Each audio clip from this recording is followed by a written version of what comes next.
yung time difference natin, ahead kayo ng 1 oras dito sa kumpara dito sa Indonesia.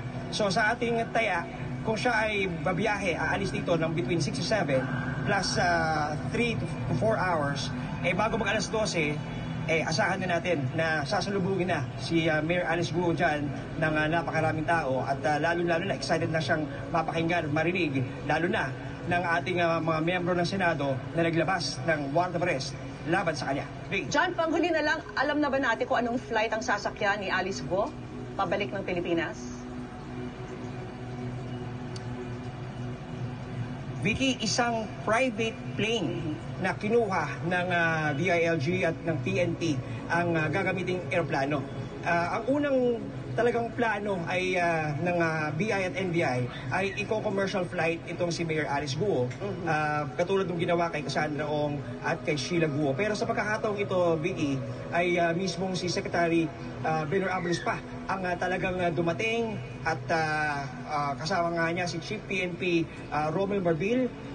Talagang nag-effort talaga sila na pumunta rito at ang kanilang sinabi ay yun na nga, meron tayo nakuhang picture ng isang flight manifest na nakasulat doon yung pangalan ni Mayor Alice Guo, Vicky, na kasama na siya sa pasahero na sasakay dito sa eroplanong ito na magbabiyahe sa kanya pabalik sa Pilipinas. Pero ito, Vicky, no, talagang malaki yung pagkakaiba nito kasi itong flight na to ay isang private plane, no, na iilan lamang ang sakay. Doon sa ating impormasyon na kalap, Vicky, ay 8 pasahero lang ang kasya sa loob ng eroplanong ito.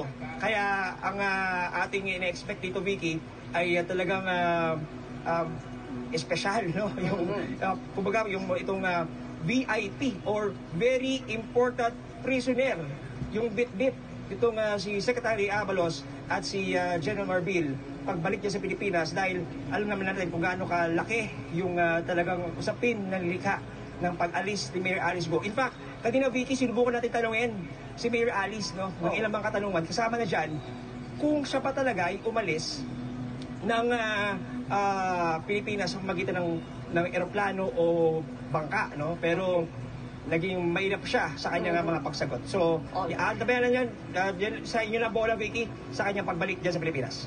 Alright, maraming salamat sa iyo.